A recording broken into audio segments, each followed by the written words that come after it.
This is the Yanks Go Yard podcast with Adam Weinrib and Thomas Carinante.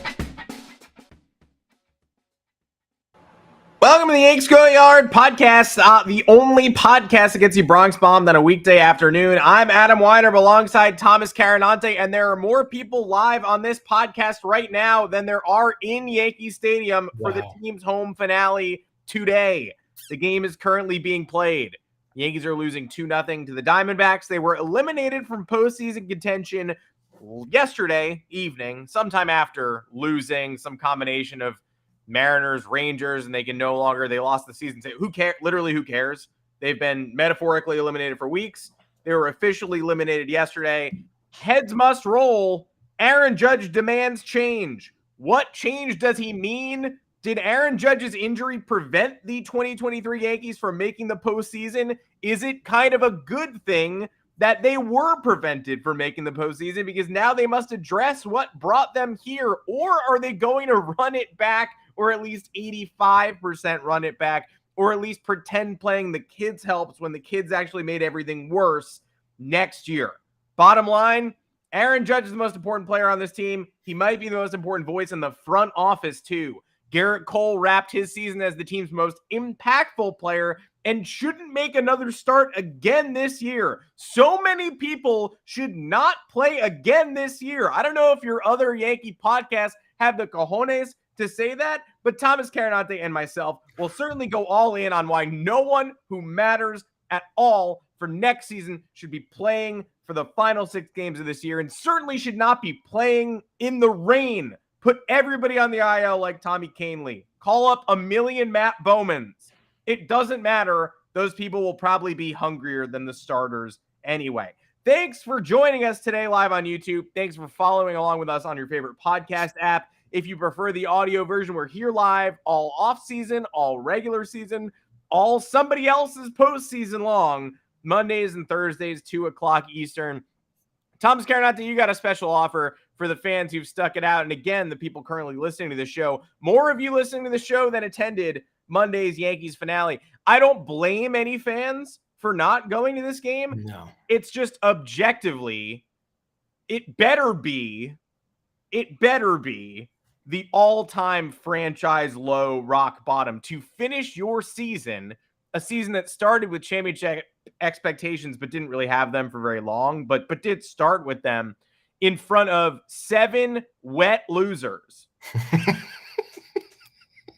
I thought I couldn't get more embarrassed than I was when I saw the Fire Cashman night of 7 people in the bleachers going, "Fire Crashman!" like forgetting his name and holding up the wrong sign. But today is actually much more embarrassing. Oh, well, if you're embarrassed and you want to risk some money, darn. Bet365 is here, and they have increased their sign-up offer ahead of the MLB playoffs.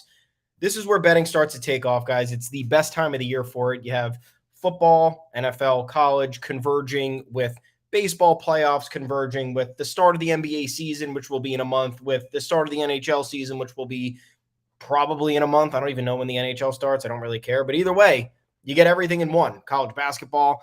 Anyway, new users who register for Bet365 with our code is YGYBetting, are now eligible to receive $365 in bonus bets.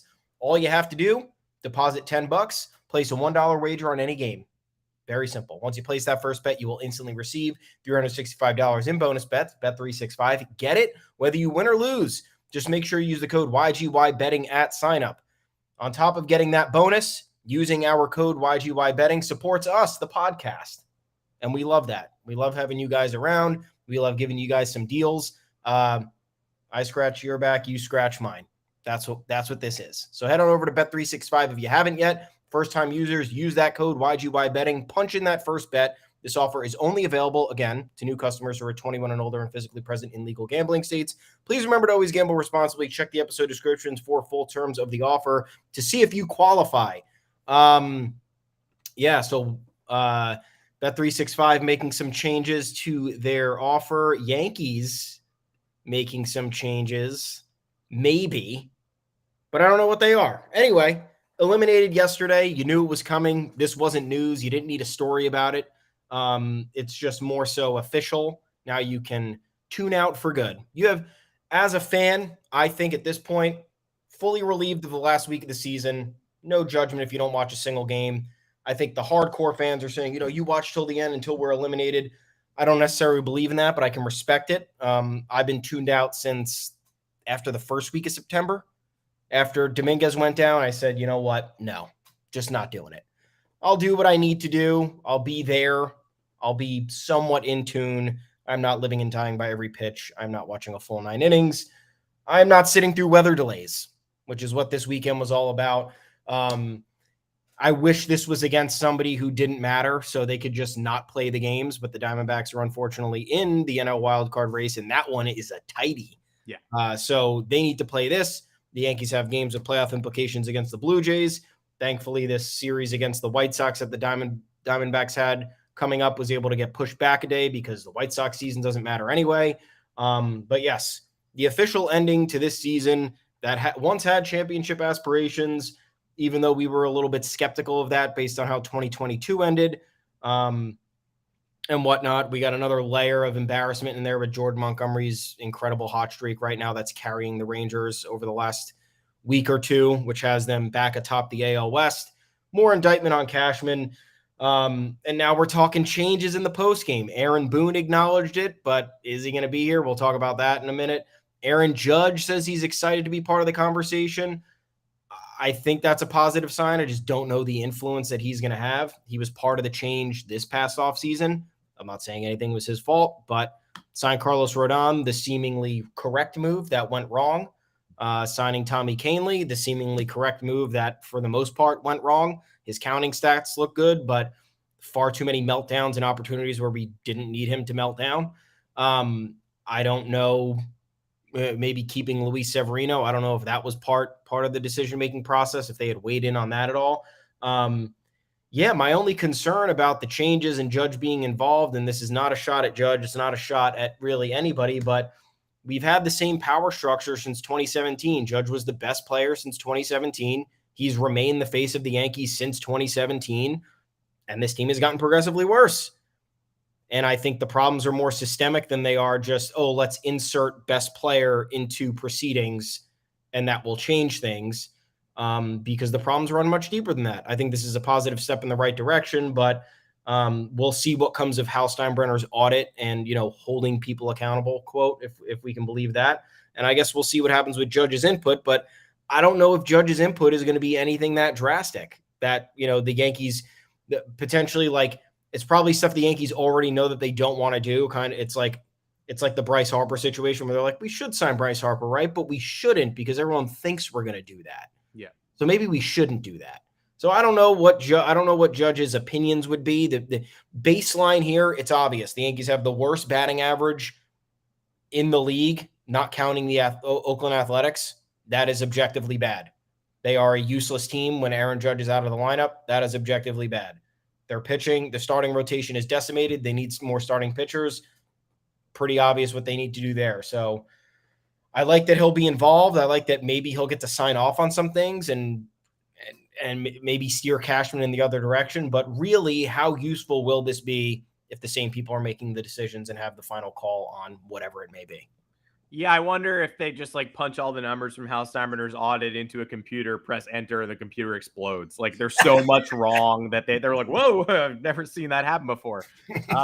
Aaron Judge theoretically was a driving force last offseason in putting together a roster that has been largely non-functional. He wanted Volpe. Volpe put up a 2020 season.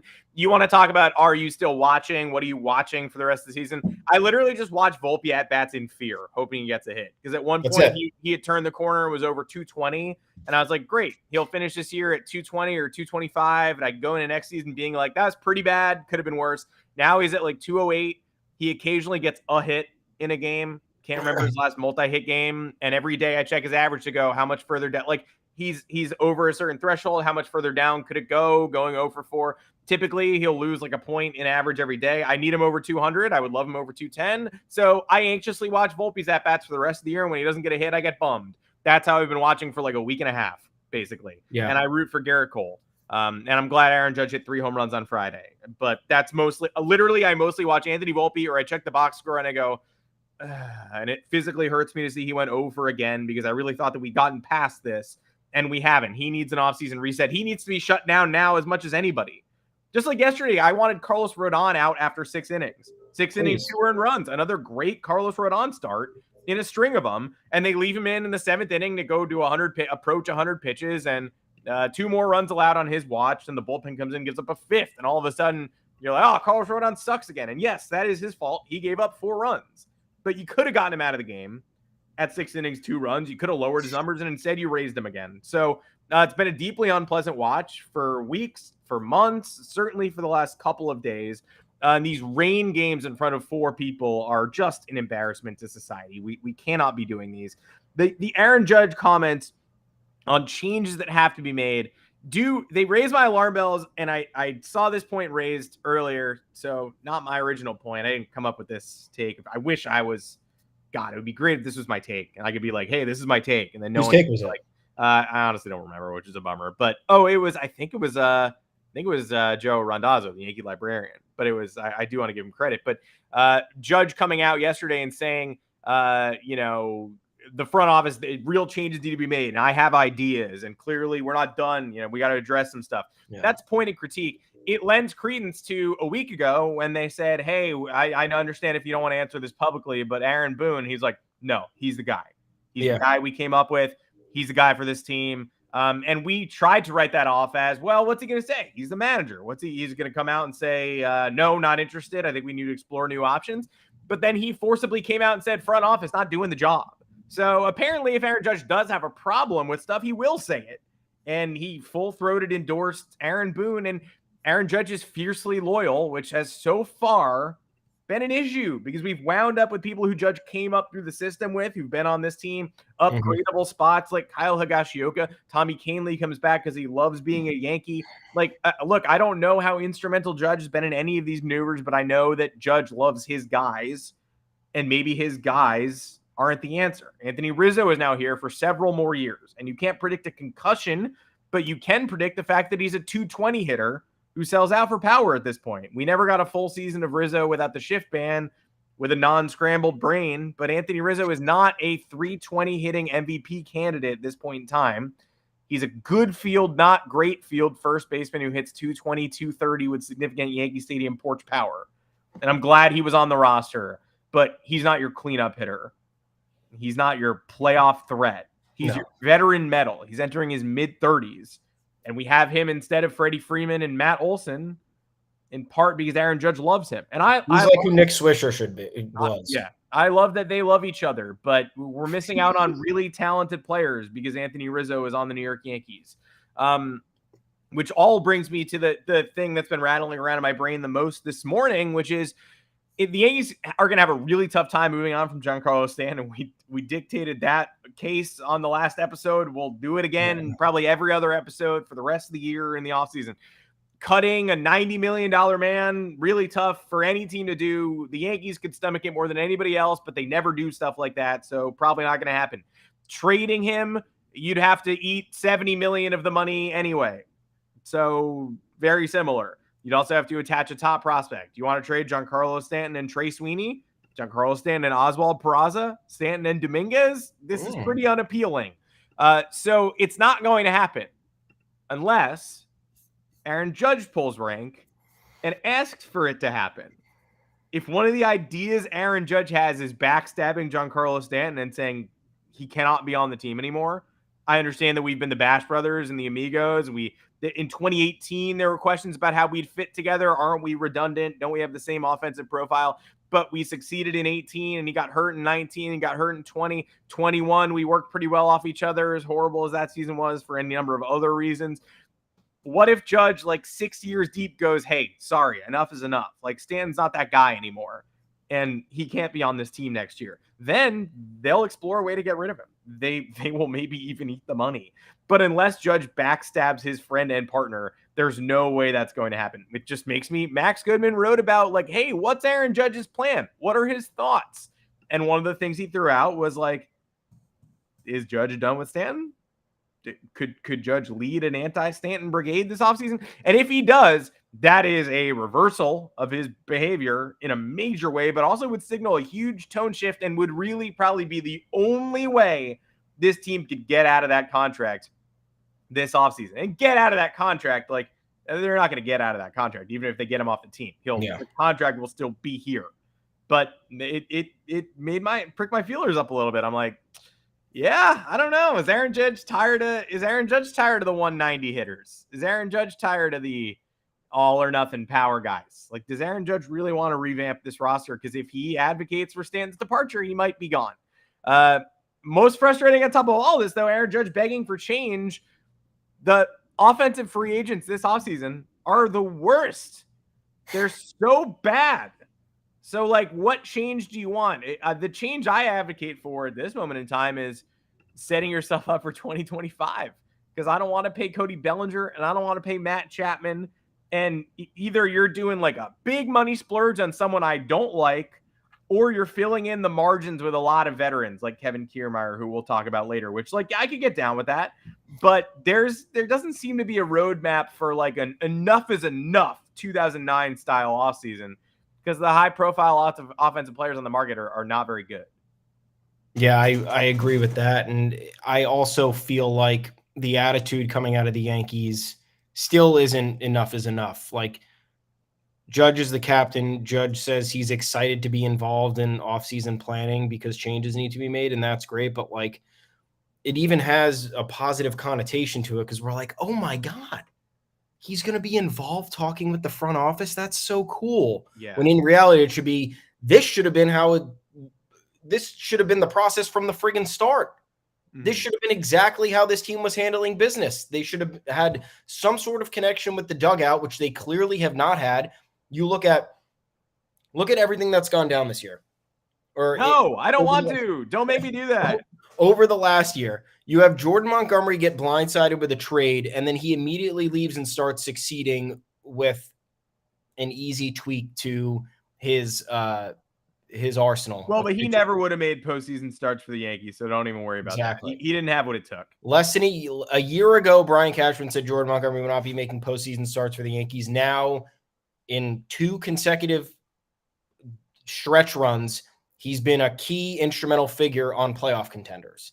And who made postseason starts for the Yankees last year? Like Gerrit Cole, Nestor Cortez, Severino? No, Severino. Tyone started game 2 of the DS. Like, Frankie Montas appeared in the ALCS last year. Yeah. Like, they could have found room for Jordan Montgomery. Exactly. You look at Aaron Hicks batting .291 with an .860 OPS in 60 games. He's a part-time player, but you would have never seen those part-time stats with the Yankees. That's the one that got me today. And I know we've got a million moves to go through, but the Aaron Hicks thing, like, people are listing that like a Cashman roster failure. Like, he went into this season thinking he could go with Aaron Hicks in the outfield. Get real. No, that's not a roster failure. That's a coaching failure. Because Cashman was crazy to believe there was more in Aaron Hicks than what he was showing it last year and the start of this season. Not that crazy, because the Orioles found it. So that's a little Yankees exceptionalism. For 20, 30 years, we've been sitting here in New York going, hey, I've seen this guy for 100 games. He sucks. And if he can't figure it out in New York, he's not going to, trust me, he's not going to figure it out where you are. Because the Yankees have the best coaches, the best teammates, the best infrastructure, the best equipment, the best facilities, the best trainers. The Yankees are the gold standard. So if you can't hack it in New York, either something's wrong with you mentally or you just don't have it. Well, that's not true, because Aaron Hicks immediately went to Baltimore and figured it out. Has a mid-800s OPS and a 136 OPS plus on the year. So don't give me this bullshit. Whatever the Yankees are teaching these people, whether they gave up on Aaron Hicks or they weren't smart enough to figure out Aaron Hicks, Brian Cashman, that's actually a win for him, because he kept him far too long. Everybody, me included, I was wrong, said we can't. There's enough of this guy. It's over for him. And it wasn't over for him. So Cashman was right, and the people who were instructed to fix Aaron Hicks were wrong. Yeah. I mean, I know it's a really small sample size, but Josh Donaldson is already helping the Brewers. He'll be in the playoffs. You'll see Josh Donaldson in the playoffs. He has 3 homers and 10 RBIs in 12 games, and couldn't hit water if he fell out of a boat here. And now his batting average, so I think he's batting like 210 or something, but OPS is closer to 800 probably than it ever was with the Yankees at any stretch in time. 777. So, yeah, you know, it's good. It's fine. I mean, it's not good for a player making $22 million a year, but it's good for what we just saw out of Josh Donaldson for almost 2 full seasons. I still don't want him, but you'll see him in the playoffs. He'll be in the playoffs. Yeah, he'll be there. There are so many things that go into the failures, whether it's a lack of aggression, whether it's buying or selling at the deadline, whether it's hanging on to distressed assets, whether it's not being a little bit more pushy with trading your top prospects to put your major league roster over the edge. Like, there's a million problems that have contributed to the Yankees' downfall. But the one constant that remains is that this core has largely remained the same, since 2019-ish. This team has had mostly the same players since then, and they've gotten worse. And 2022, you could argue, was essentially, and I know this is dumb to say because every other maligned fan base will say that, we're spoiled and annoying. Everything we're going to say today until the offseason, though, is dumb because we're in dumb mode. We're angry and sad. So we're going to say a lot of regrettable stuff like, this is a worse curse than the Red Sox. And then you can come to me and be like, no, it's not. And I'll be like, you're right. That was dumb. I'm in dumb mode because I'm sad. So please continue. My dumb take is that last year was essentially an ALDS exit. Yeah. It was. You went up until the last possible out against a team that is way worse than you in the Guardians, and then you got to the ALCS and you got boat raced. And that might as well have never happened. None of that was enjoyable. There wasn't a memorable moment. They were all Harrison Bader, who was barely on this team this year. Yeah. So you have 2020 ALDS exit, 2021 wild card exit, 2022 faux ALDS exit, 2023 no playoffs, still in danger of finishing under 500. So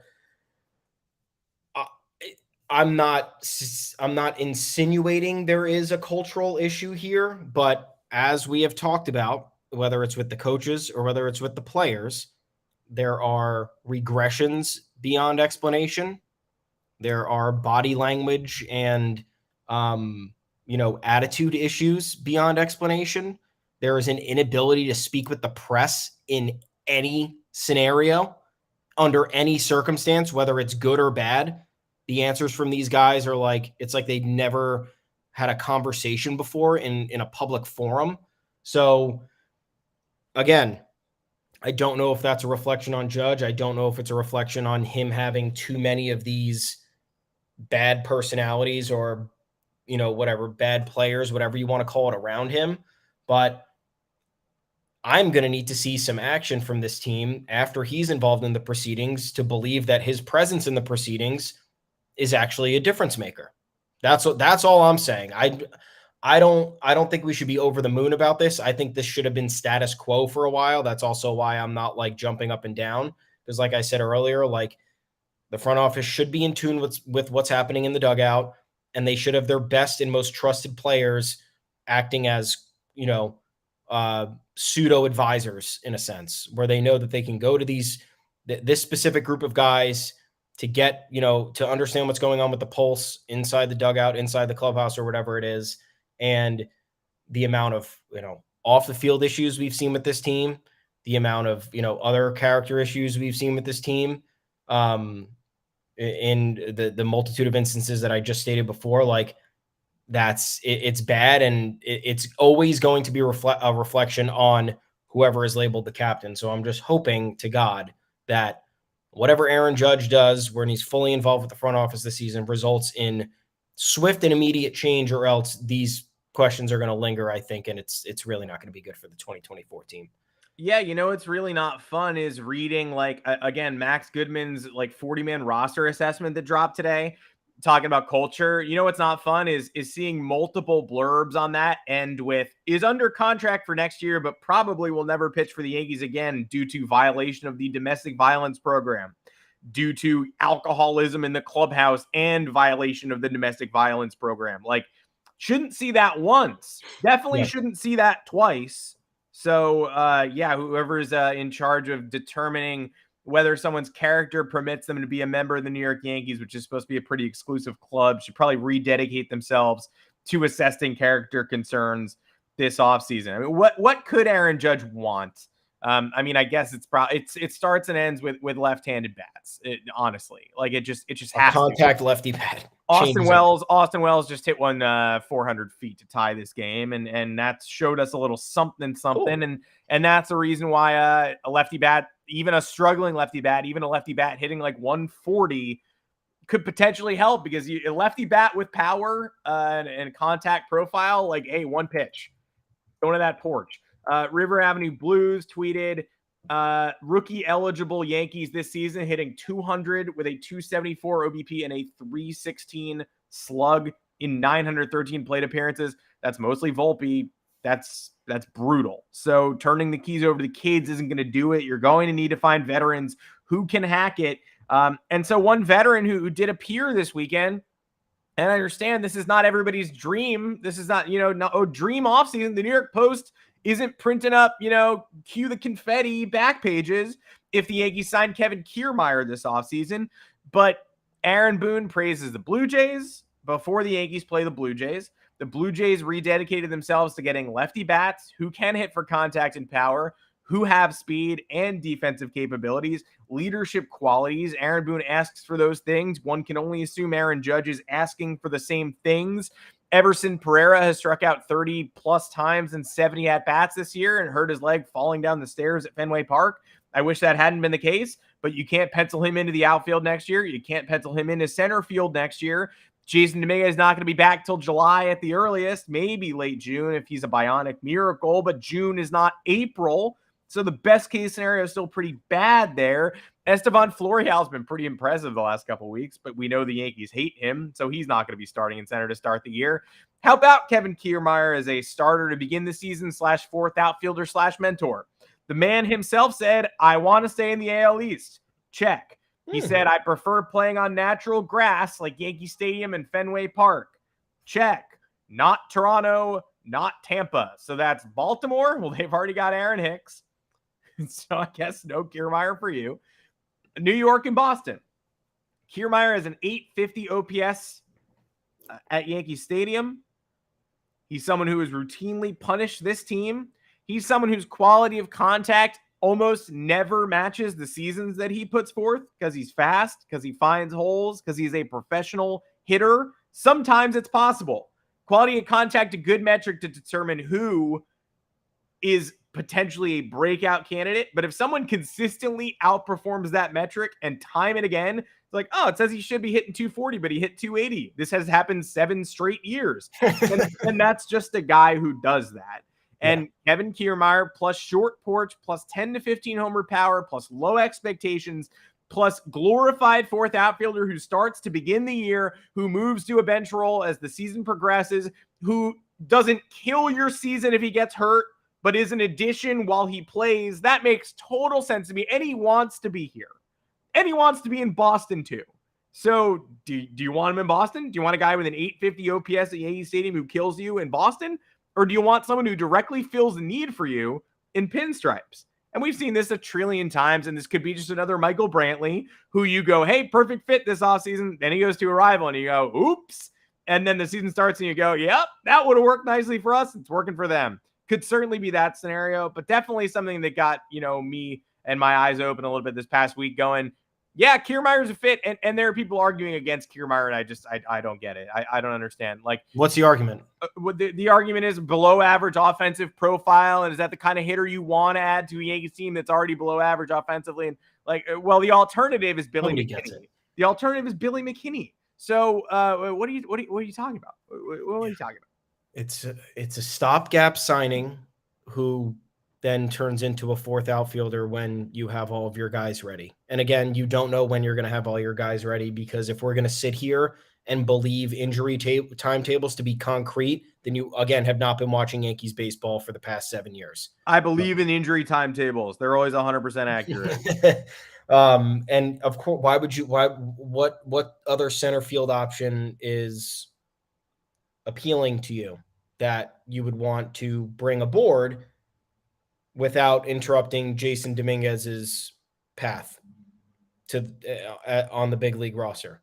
You want him back. You want him playing every day when he's ready to play. Obviously, he's probably gonna need a few weeks in AAA, I would imagine. Yeah, he played in the majors for a couple of days, and we already felt like he rushed to the bigs. Yeah. So yeah, he's gonna get a long rehab stint. Yeah. So expect a longer rehab stint there. Expect them to be extra cautious because he's 20 years old. And yeah, I don't know if you're just saying Kevin Kiermaier is not a good signing because of X, Y, and Z, that's fine. But if you're saying that this is a bad signing and you're looking at the rest of the players that are available this offseason, then I don't know what you're thinking because there's nothing else out there. I hate them all. I hate the whole offseason. You want to trade for Dylan Carlson, who just got ankle surgery? Dylan Carlson Romano? No, I don't want Dylan Carlson Romano. That linked to him for the entirety of the pre-trade deadline period. Meanwhile, he was dealing with ankle soreness all year.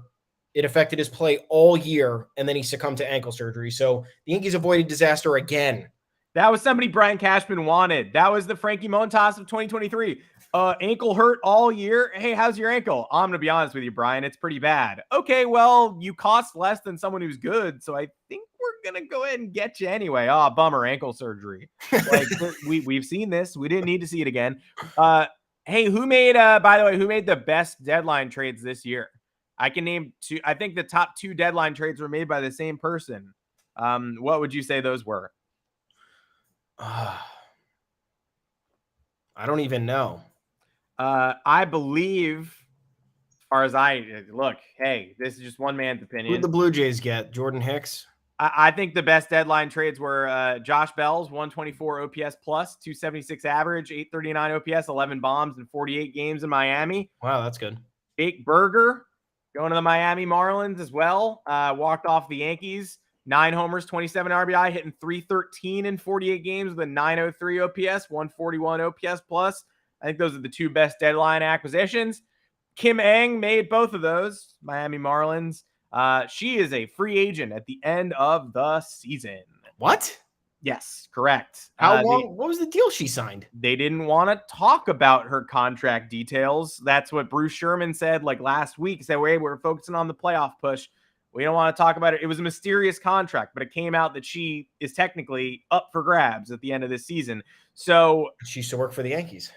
Used to be Brian Cashman's assistant GM, was hired under Cashman from 98 to 01. So if you want to really diversify this offseason profile, I'm not interested in almost anybody who's actually hitting the market offensively. If somebody wants to do a deep dive and convince me that I should sign this, Korean center fielder, then you could look. I'm up for grabs. I don't want Cody Bellinger. So if you can make a case, I'll read the case. But right now I'm not wedded to any offseason maneuver. I would say Kim Ng, getting her in the front office, making her GM, making Cashman GM emeritus or whatever, working in tandem like Brian Sabian and Omar Minaya. Like we acted like those were just because they were people whose names weren't Brian Cashman. We were like, yes, Omar Minaya is here. Like the guy who built the collapsing 2007, 2008 Mets, like a tire fire organization. Brian Sabian, I've heard from people in San Francisco that, yes, they did win World Series in 10, 12, 14, but people viewed his handling of free agency as a detriment to that process. So I don't know. I think we were excited to see names that weren't Brian Cashman join the organization. But if we like the old school in here, that's it. We just needed someone like in the room saying this is fucking stupid for no reason other than I don't think it's right. And because, we need more traditional baseball people. Like that's what we were excited about, I think. Yeah, of course. And that was it. But yeah, if they're instrumental in like the foundational stuff, that would be troubling. So Ng is available and other teams are shopping for front office help this offseason. It would be surprising if they let her get out of Miami, especially if they go on a playoff run. But this is the closest they've been to the playoffs in how long? Well, 2020 they made the fake playoffs. Fake playoffs. Yeah, I'm not counting that. They were also below 500, weren't they? Well, they were the Marlins have never, other than 2020, made the playoffs and not won the World Series. They have only made the playoffs in 97, 03, and 2020. There's your So, Bet365 wager. There you go. Hey, yeah, if you are interested in the Marlins futures, again, Bet365. Sign up offer ahead of the playoffs. New users, the code is YGY betting. $365 in bonus bets for you. That's one bonus bet for every day of the year. All you have to do is deposit $10, place a $1 wager on any game. When you place that first bet, you will instantly receive the $365 in bonus bets. Whether you win or lose, just make sure to use that code YGY betting when you sign up. New customers only, 21 plus, physically present in legal gambling states. Please remember to always gamble responsibly. Unless you're gambling on the Miami Marlins, then go way irresponsible. Although you might be rooting for them to lose because you want Kiermaier in New York. I certainly do. Check the episode description for the full terms of the offer just to make absolutely certain that you qualify for it. You're going to talk Boone, I guess, because Aaron Judge goes ahead and endorses Aaron Boone for 2024 and beyond. Bob Nightingale says today Boone's coming back. He's coming back. Aaron Boone said they asked him, hey, have you thought this might be your last ever game managing a Yankee Stadium? And he said, no, I hadn't thought about that. I was mostly thinking about crappy weather today or whatever. Okay, man. But so was he not thinking about it because he was truly that oblivious, or was he not thinking about it because they've already given him a wink, wink, nudge, nudge that he is returning for next year? I would say the second one.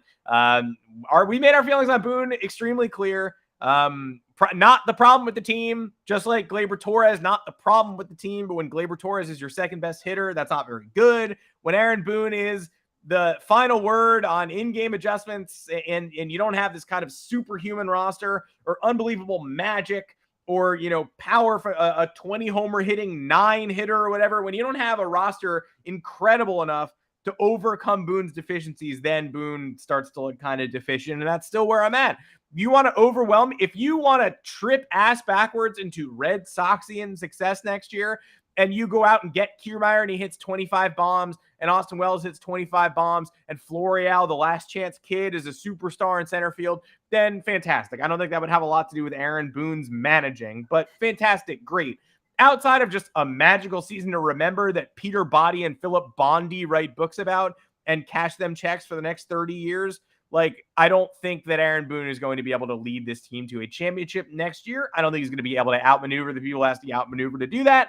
And I think this team just needs a kick in the ass, or moreover, many, many kicks in the ass, until the kicks reverberate so hard that the front office is like, did my ass just get kicked? Did somebody just kick somebody's ass way below me? Because I just felt that. Until that happens, I don't think this team will be on the right path. And so therefore, I do not think Aaron Boone should come back. But I get it. He's less of a problem than the front office, which is also not changing. So what the hell, right? Why not? Yeah. I don't know. It's weird. I have a problem with it, and I also don't. I'm very much of the belief that Aaron Boone is not the problem, nor is he the solution. And that he's also been given shit over the last 3 years with whatever this roster construction / strength and conditioning staff has done with every player that has come through the doors. Yeah. So who are you people? What are you people doing? Somebody on Twitter raised the point that Eric Cressy stays in Florida during the season, which cool. I know he's a famous man, but why is he your strength and conditioning coordinator if he's never there? Yeah. He doesn't do anything. I don't like that. Yeah. I'm not a fan of that either. I also think that when, if push comes to Boone does less with more. I think, yes. Yeah, that's the term. I don't think he would be able to navigate you in a tight hole in the ALCS. He would show you 2004 Red Sox highlights. We already know what he would do. Yeah, we already know what's going to happen. Well, it's just obvious that he's not a difference maker and that any of the top 5 managers in the game would outmanage him. Okay? So that being said, okay, so then why would you want Boone dismissed if this team isn't a contender? Fair point. I think that Boone coming back for 2024 is a bad sign for the changes that are to come. Why? One is you need changes, right? I've said it before, and I thought it was a chicken shit move by the organization that dismissing Boone would satiate the need to silence some fans because it's a big enough move that has you thinking, oh man, they're serious. But in reality, like, a new manager does not help this team. A new roster is needed for this team. There's far too many holes. There's far too many deficiencies. There's cultural things, whatever it may be. Yeah. There's far too much of that to sit here and say, you know what? Bring in Bruce Bochy in theory. He'll change how things are going here. Yeah. He might have done that with the Rangers, but the Rangers also went out, overextended themselves in every opportunity to get the best players available. Yeah. So the Yankees are not doing that. Secondly, if you are of the belief that the Yankees need to retool, they need to rebuild, then what is the point of Aaron Boone here for 2024? His contract ends after 2024. And this is, I'm not shading Booney. I'm really not. He was already in charge of the first Yankees youth movement, and it has failed. I don't know if that is his fault. I don't know whose fault. It's a combination of everybody's fault. That's how I would view this. But what are you going to entrust Aaron Boone for another season overseeing this roster for when there is no need to do it? I'm just of the belief when things are stale and things have gone awry, just make the change and start from scratch and see what happens. Because the faster you do that, for example, the faster you sell at this year's trade deadline, the faster you know your fate for 2024. The quicker you make moves in free agency, the less likely you are to be scrambling at the end of it to figure out where you need to be and what moves you need to make and what makes sense for the future outlook of the team. Yeah. Aaron Boone being here for one more season when you're trying to revamp this roster, instill a new culture, fix what's broken, makes absolutely no sense. And I'm not saying he represents any of that, but he's going to be a lame duck manager heading into 2024 if they are, per reports, Bob Nightingale said he's staying for 2024. What is the point of that? There's going to be questions all year long about his future in New York, as we've seen down the stretch this year. Why do you need that? Why do you need any of that? And either way, it's going to play out, right? If the Yankees are doing poorly, fans are going to say, hey, you worried about your seat getting hot before the trade deadline, sir? Yeah. Oh, that should be great for the season. Or, hey, you're at a 105 win pace, Aaron. Have you talked to the organization about a contract extension? No, I haven't actually. I haven't even thought of that. So it's like, why do we need any of those types of distractions, whether good, whether bad, when it's obvious that let's say this. Aaron Boone, the only way, in my opinion, Aaron Boone gets anything resembling a contract extension, or, I mean, they're not picking up. What are you going to do? You're going to lame duck him into an option year and then pick up his option? That seems like the craziest thing in the world to me. Anything short of a World Series next year, Aaron Boone can't be back with the team. There is no world in which that makes any sense. Joe Girardi came one game within the World Series and he got let go. Aaron Boone could do the same exact thing. There is no reason for him to say. So why don't you just end it now? Amicably end the relationship.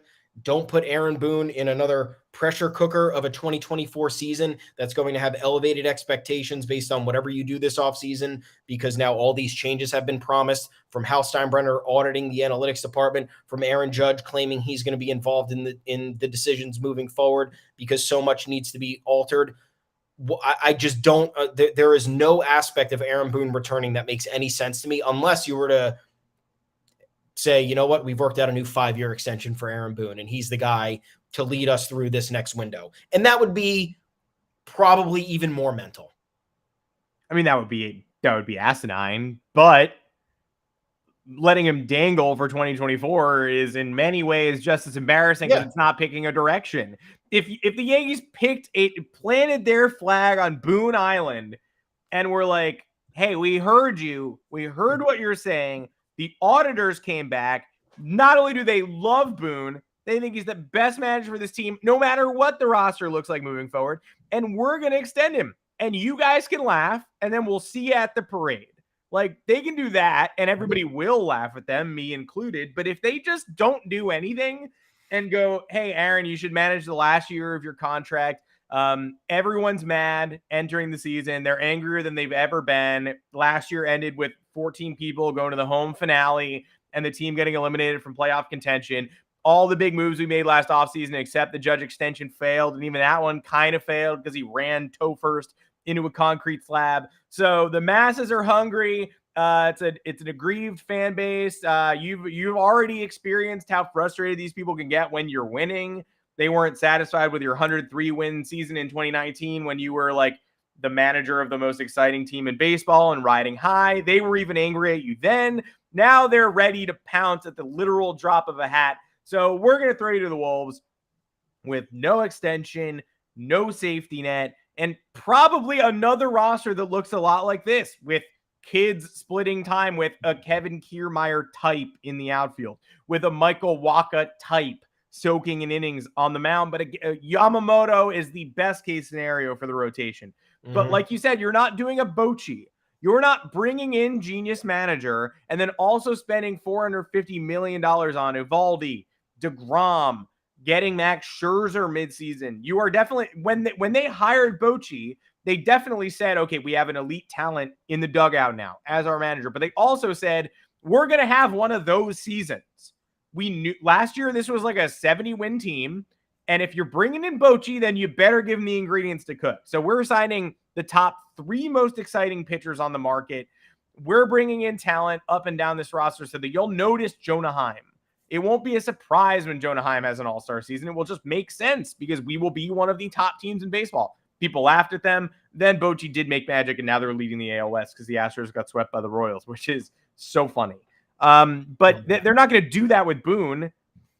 And they're definitely not going to bring in an elite manager to take the reins from Boone. And there are also no elite managers out there. You have to find your own. You have to find your own. There are no more Hall of Fame managers chilling. Joe Torre is 88 or whatever. I think he's probably like... He is legitimately chilling, though. Probably like 84. But he's not going to manage the team next year. No. I'm sorry. So beyond that, somebody already did Bochy. The Mets did Buck Showalter. It didn't work.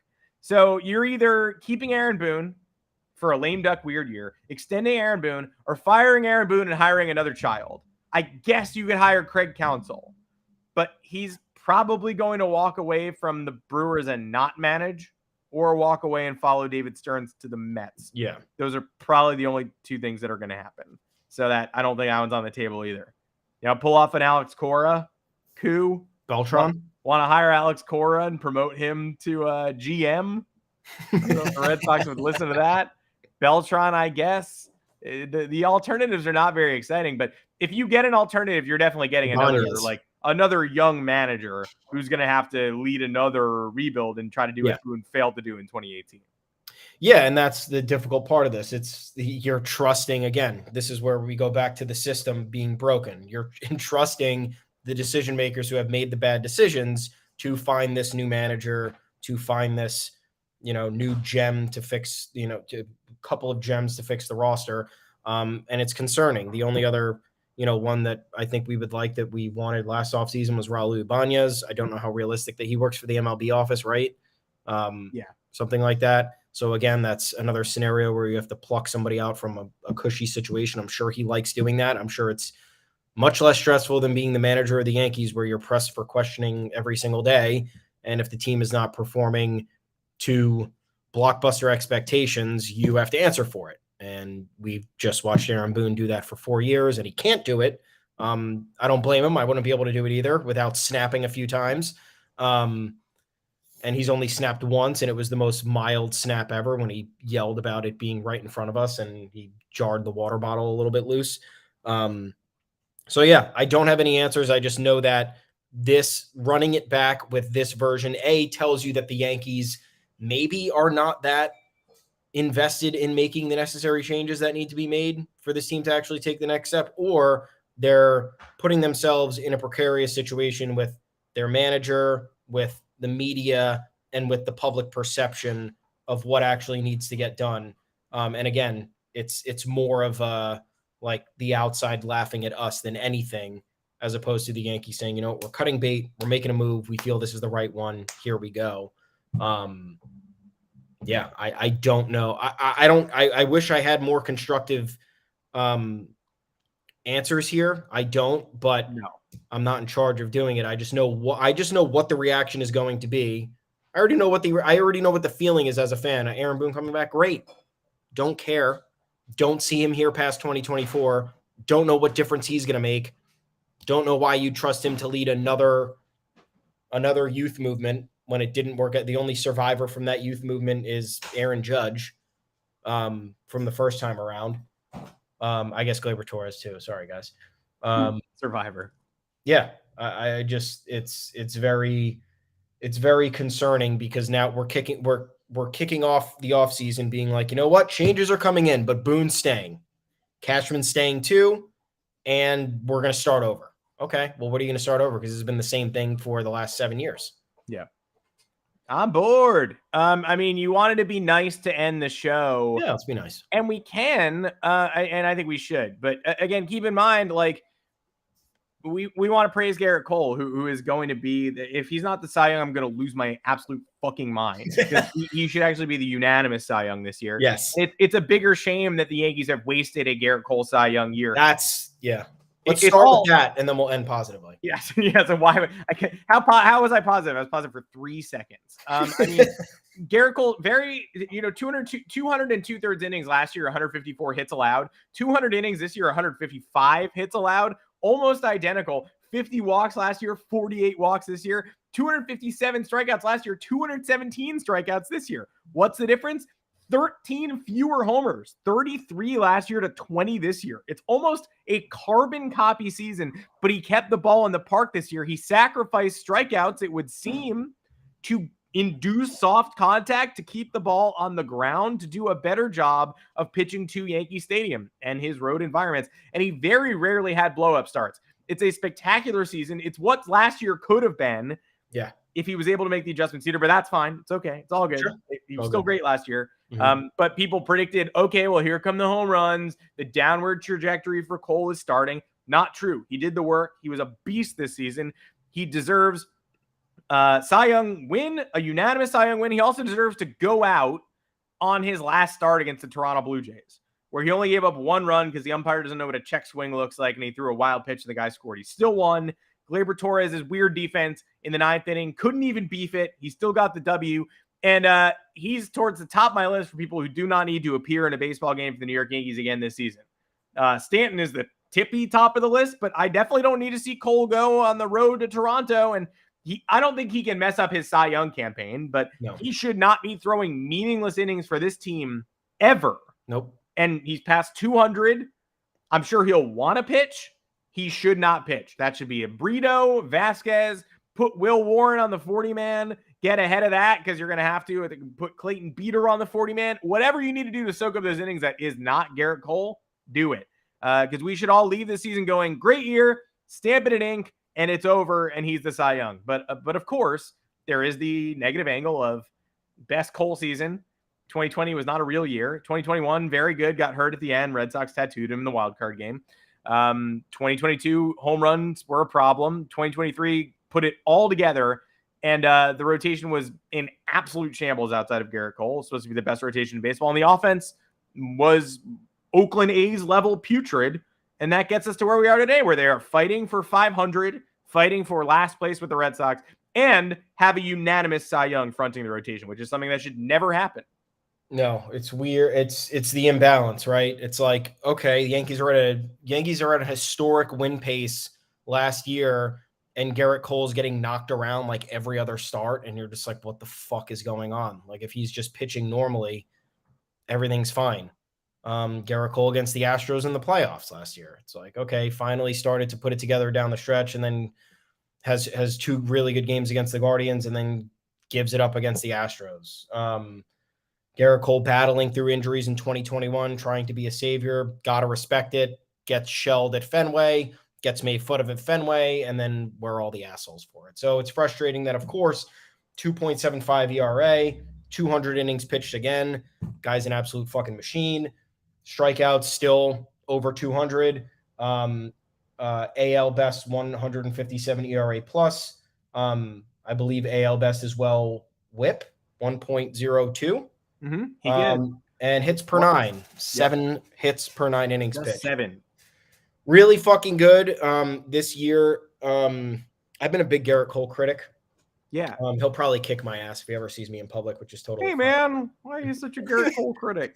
I don't think he'll kick your ass. You know what? He actually might badmouth you to his wife, but I don't think he'd kick your ass. That's fine. Okay. Either way, I deserve it. I had when they signed him to that big contract, I was like, great, this is what we need, and there can't be any bullshit with it. And of course, part of the bullshit was the pandemic season. Another part of the bullshit was the Yankees' toxic poison clubhouse, whatever it was. Another part of the bullshit is whatever cosmic factors are affecting the Yankees right now where they make the right move and it just turns out wrong. I don't know what it is. But hey, silver lining here, Gerrit Cole put it together. He's got a full body of work now, uninterrupted by nonsense, whether it's a Yankees collapse, whether it's an injury down the stretch, whether it's a global pandemic, that he has stuff to reference for next season when that is hopefully going to be maybe the year. I think we're probably in Mets territory looking ahead to 2025, but you never know. You never really know. He braved it through. This was an agonizing season, start to finish for everybody. So you got to give props to the team regardless. Mostly everyone stuck it out here. Everyone faced the media, whether their responses were good or bad. They played as many games as they possibly could. They're determined to finish out the season, even though they don't need to. But yeah, I got a hat tip to Gerrit Cole. Certainly, I mean, he earns his money every time he's out there because he worked his way up to earn that amount of money. But this year, truly lunch pail guy. And I got to give him props for that after all of the criticisms I've had for him in the past. Hopefully it's something to build off. Hopefully it's a positive that the Yankees can take out of this season and run with for next year. Unquestioned leader of the pitching staff. Hopefully that attracts some other starters coming here in the offseason beyond the Carlos Rodon move. I don't know. Yeah, and also for Gerrit Cole, I don't know if it's a coincidence now that I was a little bit more pro Gerrit Cole this year, but I noticed his hands-on approach with everybody on the pitching staff. I don't know if it was the camera always looking at him in the dugout this year more than ever, but Clark Schmidt's development, I think fully on, he's been integral in that. I think he's helped out the younger guys as well. I think he's probably been a really good help for Carlos Rodon throughout all the struggles that he's had this year too. Yeah. You see him talking with Matt Blake all the time. I'm sure they're working on ways to be constructive and help the rest of the arms on the staff. I'm sure Michael King's transition to the rotation had something to do with Cole in some capacity, and his success there. So hat tip to Gerrit. Thanks, man. Thanks, man. Seriously. You did your best and you deserve to be rewarded for it. And I guess please don't opt out after next season. That would be, you might. You really might. Right, of course he might. Yeah, you really might. But maybe don't. Or maybe do. You might just deserve better. I hope you wear a Yankee hat on your Hall of Fame plaque. Or maybe instead of a hat, you wrap your head in the Today, Tomorrow, Forever banner that you made. I don't know. But it's been a pleasure watching you pitch this year. And it's going to be a pleasure watching someone deliver you the award. It's going to be a pleasure watching you beat Shohei Ohtani for the Cy Young. He's barely even a contender this year, but it was fun watching Judge beat him last year. It's going to be fun watching you beat him this year. And then it's going to be not fun watching him sign with the Boston Red Sox. Hey, anyway, what a fun show. The New York Yankees are officially eliminated from the playoffs and will be eliminated from the playoffs the next time you hear us again on Thursday and for the entirety of the postseason. But once the postseason is over, they will no longer be eliminated from the playoffs. They will be on the board for the 2024 playoffs, and we'll be able to talk through the numerous ways they can maybe get better or at least get more interesting or at least move in the right direction this offseason. We'll be here talking it out every Monday and Thursday, 2:00 Eastern, and on all your preferred podcast platforms. Shout out to everybody watching today. Shout out to everybody listening, subscribing, downloading, rating, reviewing. Some people in the comments, some people in the reviews have said that, this is one of the few shows they look forward to. Cool. We're going to try to find new ways to get better this offseason. We're trying to find new cadences, try to find new ways to show our content to you and get you involved in the content creation and the process, turning you into a community. We love all of you listeners. We want to hear from you. You can find me on Twitter at Adam Weiner, but still called Twitter to me. Thomas Carinante, where can the people find you? It'll always be Twitter, baby. I'm at Tommy's_takes. The both of us are at the official Yanks Go Yard Twitter account at yanksgoyardfs. I'll say it again, yanksgoyard.com has all the content you need. We appreciate you guys reading. We appreciate you guys tuning in. So thankful. We're glad we're having a good time. There will be a lot of off-season stuff incoming. The season ends 6 days from now. A lot of post-mortem discussions. For sure there's going to be a lot of fallout. You can expect another Yankees press conference telling us something that we already know. We'll get to see if Hal finally understands what it would be. Very funny if he opened the final press conference by being like, I figured out why fans are upset. That would win him back if he sarcastically did that. That would be really funny. Hey, I watched the second half. I crunched the numbers. I really paid close attention, and I think I finally figured out why fans are so upset with it. Because the team sucks. The Norm Macdonald angle. I think I pieced it together. The team's terrible. It would win me back. I'd enjoy that. Speaking of Norm Macdonald, Bet365, YGY betting, the man liked to bet. Try it out for first-time users. Until then, folks, Thursday we'll be right back here, 2 p.m. Eastern live. You got a crummy game today. Blue Jays series coming up, at least, I guess, if everyone's going to stay on the field, play spoiler this time for real. But yeah, we'll talk to you then, and enjoy the next few days, all right? Yeah, and don't sleep on the Yankees' final 3 games with the world-beating Kansas City Royals, who might have just derailed a team's pursuit of a repeat championship this past weekend. Probably not. They'll probably get in anyway, but it's pretty funny. Fun while it lasted. We'll see everybody on Thursday. It's more baseball. It is being played. Take care.